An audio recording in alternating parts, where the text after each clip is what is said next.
부활하신 주님을 만나십시다라는 제목으로 말씀을 전하기를 원하는데, 오늘 우리 교회 함께 신앙생활하고 있는 우리 다음 세대국 우리 자녀분들, 또 우리 청년들, 선생님들 외에 초대받고 처음 오신 분들도 계실 것이고, 또 코로나 상황 가운데 못 나오다가 오래간만에 오신 분들도 계실 텐데, 주님 안에서 환영의 인사드립니다.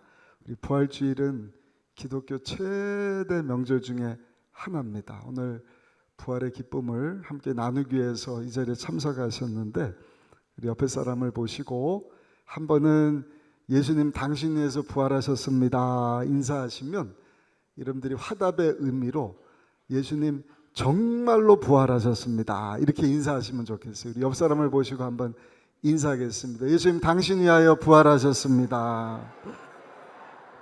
한 번 더 인사하실 때 예수님 정말로 부활하셨습니다. 할렐루야.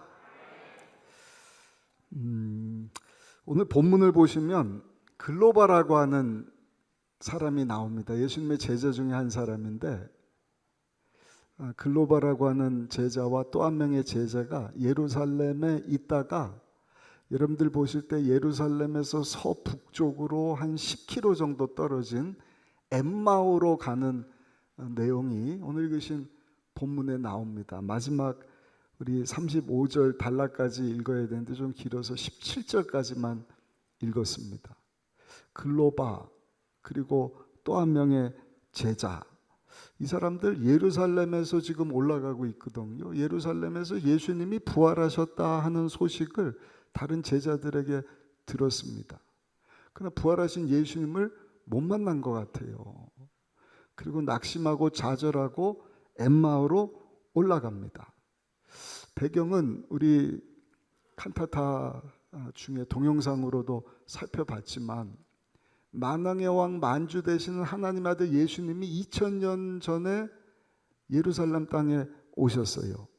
할렐루야. 그리고 많은 유대인들 뿐만 아니라 이방인들에게 하나님의 나라를 선포하셨습니다. 그리고 예수님을 믿음으로 죄 사함을 받고 하나님의 자녀가 되어라. 예수님을 영접할 때 그곳에 하나님의 나라가 도래하게 될 것이다. 그 이야기를 듣고 많은 사람들이 예수님을 따릅니다. 예수님의 기적을 보면서, 야, 만왕의 왕 만주의 주 되시는, 우리가 고대하고 고대했던 메시아가 오신 것 아니냐, 저분이 오셔서 로마에게 억압당하고 있는 우리를 다 자유케 할 것이다. 완전히 예수님이 다스리시는, 메시아가 다스리는 새 시대가 올 것이다. 예수님을 메시아로 믿고 따랐던 것입니다. 그런데 3일 전 금요일, 우리로 하면 성금요일이죠. 밤새도록 예수님 신문당하시고 붙잡혀서 어려움을 겪으시다가 새벽 6시에 십자가 처형을 선언받으십니다. 9시부터 오후 3시까지 채찍질 당하시고, 가시관 쓰시고, 침뱉음 당하고, 주먹질 당하고, 메시아여 호산나 외쳤던 저들이 등을 돌리고, 제자들도 다 배반하고, 우리가 매년 부활절을 겪는데 이번 해는 우리 예수님이 지신 그 십자가가 얼마나 힘든 것인가 하는 것을 우리나라 몇몇 청년들이, 젊은 전도사님 목사님들이 이렇게 가상의 십자가를 만들었는데 그 무게가 한 75kg 된다 그래요. 근데 한국에서 한 걸 줄 알았더니 이미 미국에서 외국의 과학자들이 다 이걸 조사를 했는데 참 엄청난 일입니다. 75kg의 십자가를 지고 600여 미터를 걸어가는데 건강한 사람도 짊어질 수가 없어요.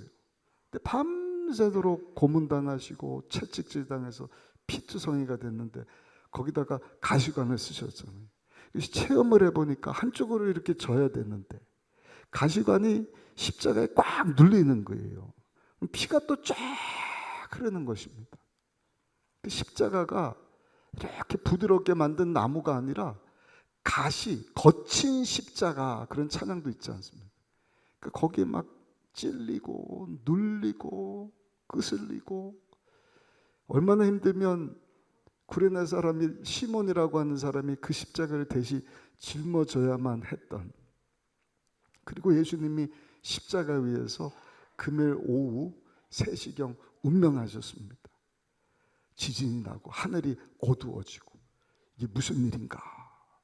예수님이 저 여러분들 온 인류의 죄를 다 담당하시고 도살장에 끌려가는 어린 양, 하나님의 어린 양이 되사 침묵하시고 예루살렘 성 진영 밖 골고다 십자가에서 돌아가셨어요. 다 끝난 줄 알았습니다. 근데 여러분, 2000년 전 오늘 부활절 새벽에 예수님이 사망 권세를 이기시고 다시 살아나신 줄로 믿습니다. 우리 하나님께 감사 영광의 박수 한번 올려드리겠습니다. 근데 글로바와 또 다른 제자가 그 예수님에 대한 이야기를 듣고도 예수님을 못 만난 것 같아요. 그래서 엠마오로 걸어갑니다. 가면서도 계속 예수님 얘기를 하는 거예요. 영광의 왕으로 오셔서 새 나라를 이루시고 할 줄 알았는데 이게 뭐냐, 예수님 죽지 않았냐, 이제 끝난 것 아니냐.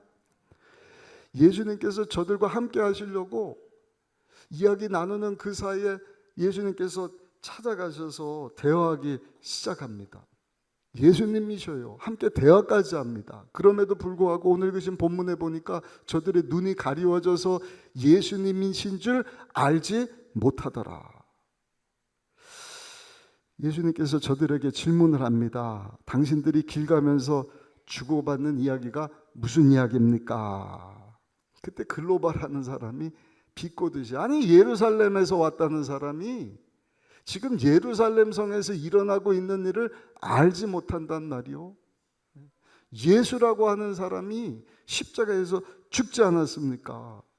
지금 그 사건에 대해서 우리가 이야기하고 있는데 그것에 대한 이야기를 알지 못한단 말입니까? 예수님에 대한 이야기를 하면서 예수님이 다시 부활하신 것을 알지 못한 것입니다. 들었을 수도 있어요. 그러나 믿지 못한 것입니다. 예수님이 저들과 함께하고 있는데도 예수님을 알지 못합니다. 예수님이 함께했는데도 보지를 못하는 것입니다. 이유는 뭘까? 자기 생각에 사로잡혔기 때문에. 육적인 생각, 선입관. 예수님은 메시아여야 돼. 천사보다 우월하신 분이어야지. 어떻게 천사보다 못한 모습으로 십자가에서 죽을 수 있느냐? 예수님은 메시아가 아니었나 보다.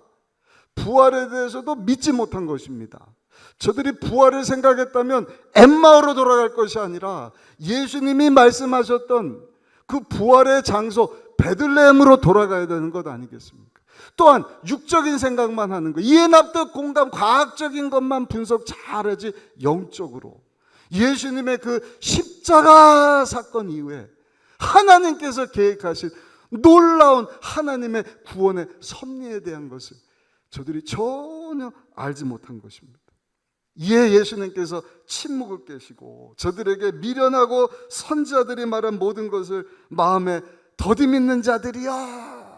그래서 예수님께서 예수님을 알지 못하는 제자들이 예수님이 어떤 분이신지 성경을 펴서 설명해 주기 시작했다. 우리 25절부터 26절까지 말씀 한번 읽어보실까요? 이르시되 미련하고 선지자들이 말한 모든 것을 마음에 더디밌는 자들이여, 그리스도가 이런 고난을 받고 자기의 영광에 들어가야 할 것이 아니냐 하시고, 예수님이 영광 받으시기 전에 고난 받으셔야 되는 것을 너희들이 알지 못했더냐. 메시아는 고난 받는 종으로서 이 세상에 오신 분이시다. 그러면서 모세를 통하여서 하나님께서 말씀하셨던 구약에 나오는 예수님에 대한 말씀, 모든 선지자의 글을 비롯해서 성경에 예수님과 관련된 내용들을 자세히 풀어서 저들에게 설명해 주셨더라. 우리 27절 말씀도 한번 읽어보시겠습니다. 이에 모세와 모든 선지자의 글로 시작하여 모든 성경에 쓴 바 자기에 관한 것을 자세히 설명하시니라.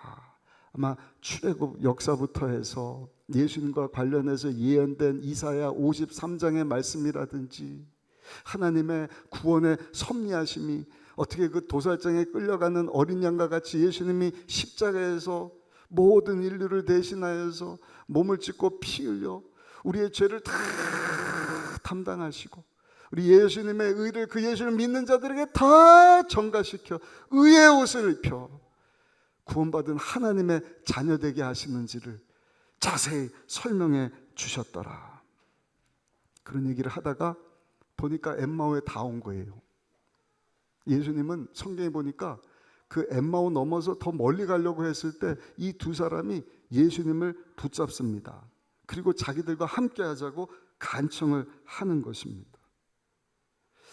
누가가 여기서 우리에게 주는 메시지가 있습니다. 누가복음은 누가라고 하는 사람이 기록한 글인데 예수님이 예수님인 줄 알아보지 못한 저들이었지만 자신들이 가지고 있던 예수님에 대한 선입관이라든지 자기네들이 가지고 있던 자기 중심적인 생각들을 다 내려놓게 되었을 때 그리고 하나님의 말씀을 다시금 붙잡고 예수님에 대한 설명을 듣게 되었을 때 가려져 있던 것이 열려지게 되고 저들과 함께 동행하셨던 예수님을 저들이 보게 되었을 뿐만 아니라 알게 되었고 아 예수님이셨구나 뿐만이 아니라 예수님이 십자가에서 어린 양의 모습으로 고난당하심으로 하나님의 그 놀라운 구원의 섭리를 이루시려고 예수님이 십자가 지셨구나.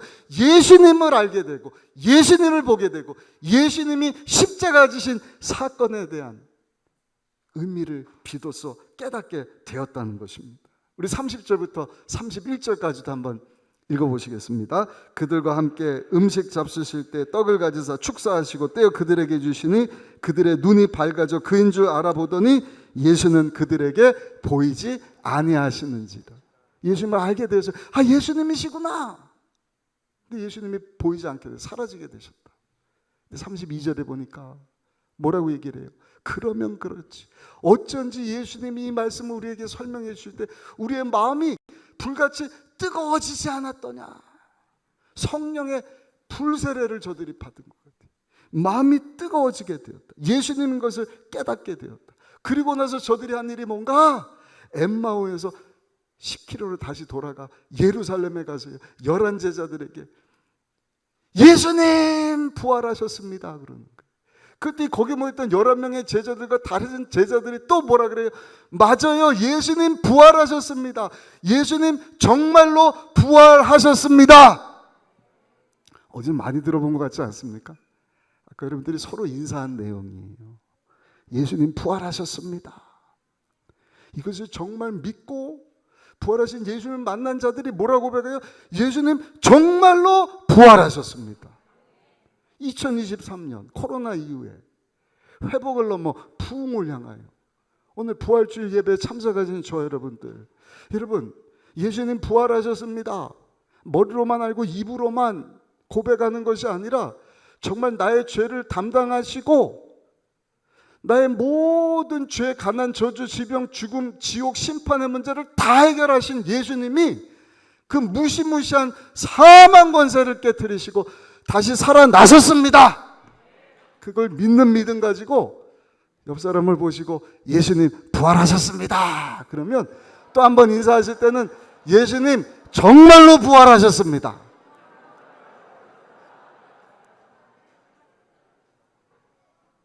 부활절마다 이렇게 인사했으면 좋겠어요. 예수님 부활하셨습니다. 예수님 정말로 부활하셨습니다. 그것이 오늘 누가복음 24장 글로바와 제자들이 예수님 만나고 돌아가서 고백했더니 거기 모인 자들이 맞아요. 예수님 정말 부활하셨습니다. 부활하신 예수님을 시몬 베드로도 보았습니다. 다시 살아나셨습니다. 고백하는 이 장면을 통해서 우리가 고백을 하게 되는 것입니다. 근데 여러분 엠마오로 가다가 예수님 만난 이 제자들의 모습을 보면서 이 마지막 때를 사는 우리의 모습이지 않는가 하는 것을 생각해 보게 됩니다. 예수님 믿는다고 하죠. 입으로는 예수님 부활했습니다.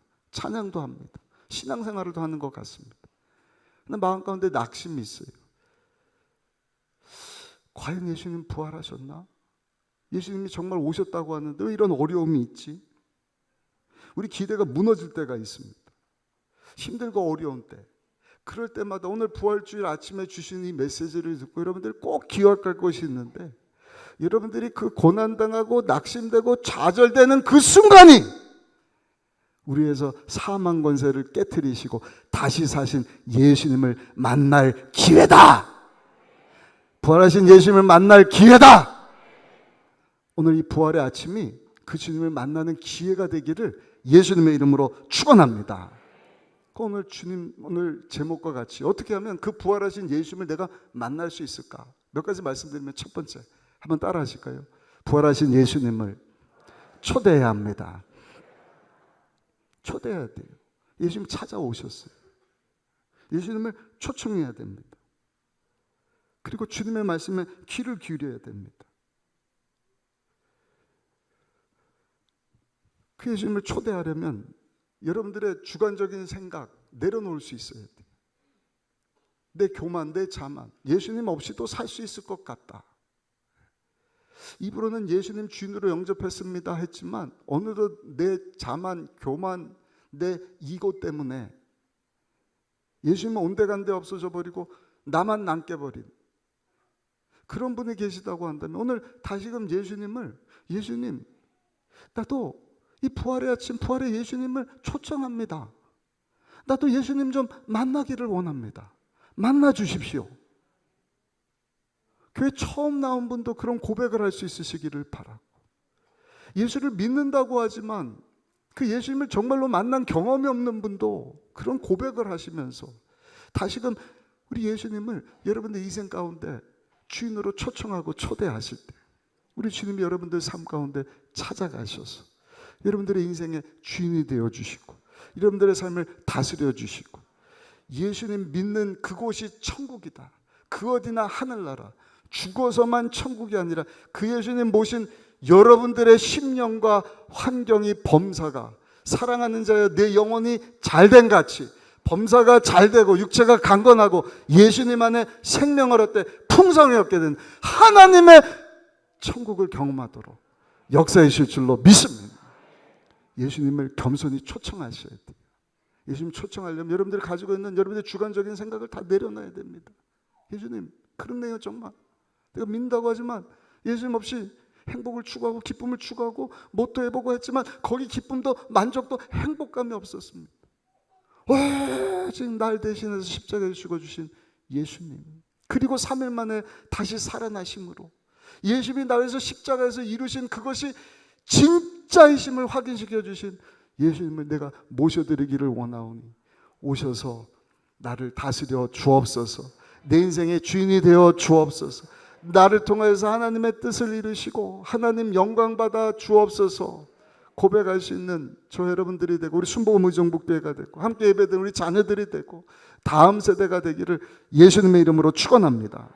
세 번째, 여러분 그 예수님을 만나려면 한번 따라 하실까요? 하나님의 말씀을 배워야 합니다. 배워야 돼요. 두 제자가 그 예수님에 대해서 모르는 게 아니에요. 부활하신 예수님에 대해서 듣기도 했을 것입니다. 근데 예수님께서 하신 일이 뭔가, 오셔서 예수님에 대해서 다시 자세히 설명해 주셨다. 27절에 말씀을 하죠. 그리고 그 주님에 대해서 하나님의 말씀을 펼쳐놓고 배울 때 그 마음이 뜨거워졌다 말씀을 합니다. 여러분, 이와 같은 놀라운 역사가 제가 몇 주 동안 계속 주예배 때 말씀드리지 않습니까? 우리는 이 땅에 있다가 없어질 70년, 80년, 100년짜리 붙잡고 허무하게 삶을 사는 것이 아니라 영원한 것 붙잡고 살아야 된다. 그것이 영원하신 주님이고 영원하신 하나님의 말씀이고 영원한 영혼이다 말씀드렸습니다. 영원하신 하나님의 말씀을 붙잡고 날 위해서 십자가에서 죽고 사신 예수님이 누구신가? 다음 주부터 우리 성경학교 봄학기 시작합니다. 제자들도요, 그 예수님에 대해서 자세히 설명 듣기 전까지는 예수님을 못 본 거예요. 알지도 못했어요. 하나님의 그 구원 섭리를 깨닫지도 못한 것입니다. 그냥 낙심해서 집으로 돌아가자. 저는 우리 순복음의정국교회 성도님들이 한 사람도 헛된 인생 살지 않기를 원합니다. 오늘 이 주시는 말씀을 붙잡고 새 학기를 시작하면서 여러분들이 오히려 목사님, 전도사님, 예수님에 대해서 좀 알려주세요. 날 위해서 십자가에서 죽고 사신 예수님에 대해서 알기 원합니다. 좀 가르쳐 주세요. 설명해 주세요. 내가 이 세상 가운데 방황하지 않도록 우리 자녀들 그 말씀으로 좀 잘 양육해 주세요. 그리고 그 예수님 닮은 모습으로 우리의 심령이 점점 성장하기를 바라고, 믿음의 주 온전케 하신 예수님 본받는 모습으로 성숙하기를 바라고, 할렐루야. 또 좀 성장했다고 성숙했다고 자만한 것이 아니라 우리는 예수님 닮은 모습을 어떻게 해야 된다고요? 영원한 영혼을 섬길 수 있어야 된다. 영혼을 돌볼 수 있어야 된다. 우리 지난주 새벽기도 히브리서 말씀, 우월하신 예수 그리스도, 똑같은 내용입니다. 어떻게 십자가에 매달려 죽은 예수가 메시아가 될 수 있느냐? 그것에 대해서, 아니, 예수님은 천사보다 우월하신 분이에요. 선자보다 위월하신 분이에요. 예수님은 육신을 따르는 아론의 계열이 아니라 샬롬왕 멜기세덱, 하나님께로부터 보냄받은 대제사장. 아니, 예수님이 바로 은혜와 평강의 왕이시다. 그러면서 10장 24절에 뭐라고 말씀을 합니까? 그 예수님을 우리가 알게 되었으니, 믿게 되었으니, 믿음의 주요 온전케 하시는 예수님을 늘 생각하고 그 예수님을 본받고, 10장 24절 결론, 서로 돌보아 사랑과 선행으로 격려하며. 주님 말씀 붙잡고 예수님 알기 원합니다. 예수님 닮아가는 거예요. 우리 자녀들에게도 예수님 닮은 모습을 보여주는 것입니다. 그래서 우리 아들, 딸들이 엄마 아빠를 보면서, 아, 나도 저렇게 살아야겠다. 엄마 아빠 예수님이 누군지 좀 알려주세요. 나도 예수님 닮은 삶을 살겠습니다. 우리 장로님 기도해 주신 것처럼 뭔가 이단과 동성애와 악한 것이 가득한 이때, 여러분, 우리 교회와 성도들이 목사 전도설만 하라고 하나님 부르시지 않으셨어요. 예수님은 따라합시다. 나를 왕같은 제사장으로 부르셨습니다. 믿으십니까? 이 확신 가지고 살아야 돼요. 내가 너를 지명하여 불렀나니 너는 내 것이라. 담임 목사만 부른 게 아니라, 대표 기도한 장로님만, 사회본 목사님만 부른 것이 아니라 저와 여러분들을 다 왕같은 제사장으로 불러주셨어요. 예수님을 영접하는 순간 너는 내 것이다. 예수의 피로 우리의 죄를 씻어주시고, 허물을 씻어주시고, 의의 옷을 입혀주시고, 의로운 삶, 하나님의 자녀로 사는 삶, 그 시작이거든요. 칭의거든요. 그래서 계속 말씀 붙잡고 예수님 닮은 삶을 사는 것입니다. 그리고 그 예수님을 알지 못한 자들에게 예수님을 전하는 것입니다. 그러면 저들도 예수님을 영접할 때 하나님의 나라가 확 임하는 거예요. 아멘. 저들을 꽉 묶고 있던 어둠의 악한 세력들, 그 견고한 진치고 있던 것들이 소리치며 떠나가고, 그 사람 가운데 하나님의 나라가 임하고, 그 사람은 하나님이 성전 삼으셔서, 저와 여러분들이 성전이지 않습니까? 성전과 성전이 모여서 하나님의 나라가 되는 것입니다. 그것이 조금 이따 우리 다음 세대국이 지금 진행하고 있는 미시오 데이, 하나님의 선교, 하나님의 놀라운 선교 계획. 이거를 우리 셀에서도, 교구에서도, 교회에서도 계속 말씀드리지 않습니까? 대배 때도 하나님이 누구신지를 여러분들에게 알려드릴 겁니다. 그럼 그 말씀에 여러분들이 반응하셔야 돼요. 주여, 내가 그러한 삶 살기를 원합니다. 주님 닮아서 영혼을 섬기고 영혼을 돌보기를 원합니다. 교구 안에서도 마찬가지고.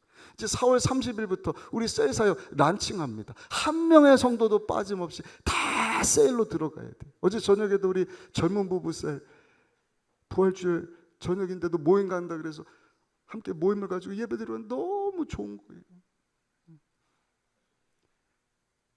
부족한 것 가서 다듬어지고, 필요한 건 내가 또 나누고, 그러면서 서로가 서로를 섬겨주면서 세워가면서 주님 닮은 모습으로 하나님의 교회가 여기도 세워지고 여기도 세워지고, 그러다 보면 온 대한민국을 넘어 저 북한 땅에도 세워지고, 할렐루야, 땅끝까지로 예수님의 증인된 삶 살아라. 하나님께서 원하시는 것입니다. 구약시대 때도 그 마음 가지셨고, 신약시대 때도 그 마음 가지셨고, 오늘을 살고 있는 저 여러분들에게도 하나님 가지신 마음은 디모데전서 2장 4절, 하나님은 모든 사람이 예수 믿고 구원받기를 원하고 예수님을 아는 진리 가운데 나오기를 원하시느니라. 하나님의 말씀을 가까이 할 수 있는 저 여러분들이 되기를 예수님의 이름으로 축복합니다. 그리고 마지막 한 가지는 한번 따라 하실까요? 하나님의 시간까지 인내할 수 있어야 합니다.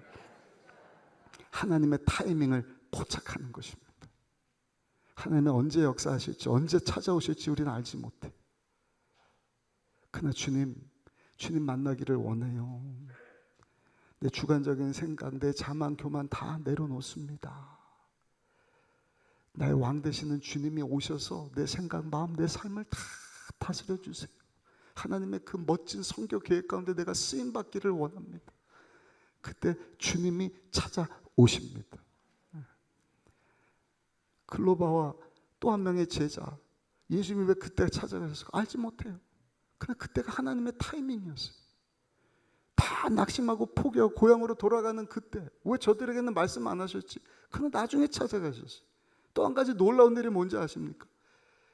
주님을 만나고 주님이 함께 하셨구나, 부활하셨구나, 하나님의 구원의 그 섭리를 깨닫고 예루살렘에 돌아가서 예수님 부활하셨습니다. 거기 있던 제자들이 예수님 정말로 부활하셨습니다. 근데 36절 보니까 예수님이 다시 나타나시. 36절 한번 읽어보실까요? 오늘 본문 이후에 나오는 36절 말씀 같이 한번 읽겠습니다. 이 말을 할 때 예수께서 친히 그들 가운데 서서 이르시되 너에게 평강이 있을지어다. 너에게 평강이 있을지어다. 하나님의 타이밍, 반드시 우리 주님께서 여러분들을 만나 주실진데, 오늘 부활절을 지키면서 3부 예배 참석하여서 예배 듣고 말씀 듣는, 칸타타로 영광 돌린 저 여러분들이 주시는 이 말씀 듣고 여러분 예수님을 다시 한번 초청하고 겸손히 주님 만나기 원합니다. 저도 말씀 붙잡고 주님이 누구신지를 좀 알아가기를 원합니다. 그리고 겸손히 하나님의 때를 기다리는 저 여러분들이 될 때 우리 주님이 반드시 여러분들 가운데 찾아오셔서 너에게 평강이 있을지어다. 아멘. 네? 코로나로 힘들고 어려운 상황 가운데서 함께 하신 하나님, 어떠한 미래가 펼쳐질지 알지 못하지만 여전히 예수님 모신 나의 인생이 하나님의 나라인 것을 내가 믿고, 그래서 내가 살아가기를 원하오니 주여 만나 주옵소서. 만나 주옵소서. 그때 주님 찾아오셔서 너에게 평강이 있을지어다 역사해 주시는 것입니다. 결론입니다. 예수님의 죽음이 그 제자들에게는 인생 끝이었어요. 꿈이 산산조각 나간 것입니다. 낙심되고 좌절되고. 그러나 여러분, 그 가운데 주님이 찾아오지 않으셨습니까? 저님들도 마찬가지입니다. 우리의 삶, 저님들이 혼자서 여행하는 것이 아니라 우리 주님이 부활하셔서 성령으로 지금도 우리와 함께하고 계시는 줄로 믿습니다. 주님을 만나고자 하는 믿음만 있으면 오늘 주신 말씀 붙잡고 예수님을 초청할 수 있으시기를 바라고, 겸손히 여러분들이 주관적인 모든 것들을 내려놓을 수 있으시기를 바라고, 하나님 말씀 붙잡고 주여 나도 주님 만나기를 원하오니 찾아오셔서 말씀하여 주옵소서, 만나 주옵소서. 그때 우리 주님께서 여러분들 삶 가운데도 찾아가셔서 평강이 있을지어다, 평강이 있을지어다 역사이실 줄로 믿습니다. 우리 사모가 지난주 특세를 하는데 예배 마치고 와서 성대 결절이 나갔고요, 몇 주 동안 목소리가 나오질 않고 막 설교도 못하고 참 괴로워했어요. 약을 먹고 하는데도 잘 낫지가 않는데 새벽기도 마치고 오더니 그날 아침에 성령 하나님이 뜨겁게 자기에게 임하셔서 그 안에서부터 그냥 그 뜨거움이 온 손끝 발끝으로 축축축축축 이렇게 오더니 성대 결절도 다 다스려 주시고, 마음에도 평강을 주셨다. 그런 체험이 있다. 여보, 성령의 불 받았네 그랬더니 그게 성령의 불체험이구나. 그러면서 닭살이 그냥 쭉 솟는다. 하나님의 타임. 저를 찾아오셔서 평강이 있을지어다. 때로는 불같이, 때로는 비둘기같이, 때로는 생수같이 알지 못하는 크고 놀라운 방법으로 부활하신 예수님 여러분 만나주시고 저 여러분들